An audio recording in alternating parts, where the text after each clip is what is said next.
source on Friday. A lot of the misinformation about the federal government's disaster relief efforts is being unleashed by none other than the former president. In a new interview on Fox News, Trump repeated that again, saying at one point that storm victims were only getting $750 from FEMA. So we're to almost $300 billion for Ukraine, and yet they're offering people $750 For immediate needs. for the worst, but for the worst hurricane that anybody's seen.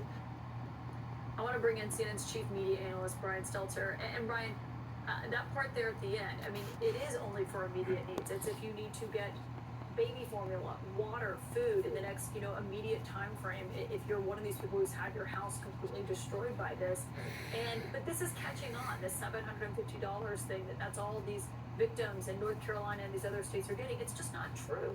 But your explanation took a few sentences, and it's cheaper and easier for Donald Trump to lie about it. Thankfully, FEMA's fighting back. They have a rumor control page at FEMA.gov, but the people who most need to read it are the ones who won't believe it. And this is the unfortunate result of decades and decades of lying about government, of eroding trust in institutions.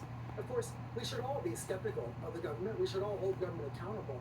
But there's been so much destruction of truth and trust that we're at the point now where people would rather believe anonymous, probably foreign propaganda actors on X than they would actually believe their local government officials. Well, but they're looking at actual government officials who are also spreading this. I mean, That's Marjorie right. Taylor Greene, the congresswoman from Georgia, was posting the other week about they do control the weather. She said they control the weather. She posted this tonight, this meme, or not even a meme, I guess I wouldn't call it. It says they can't control the weather, and then she lists a bunch of patents underneath it as if that is evidence that someone is controlling the weather.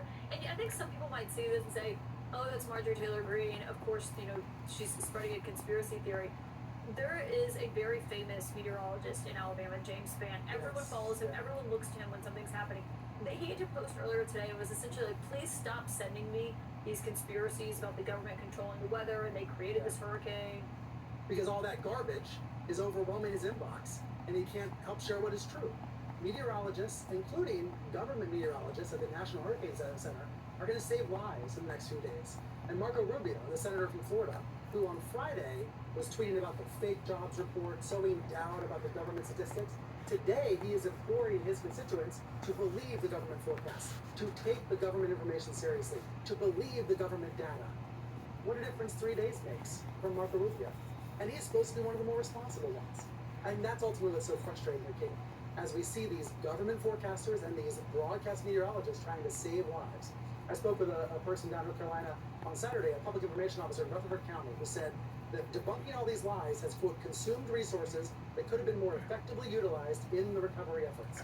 And what I'm afraid is that we're seeing the same thing now with Hurricane Milton. We're seeing the same lies starting to spread, and we're going to see an actual human toll as a result. Yeah, it's a scary thought as we're watching all this. Brian Stelter, thank you for keeping up with that.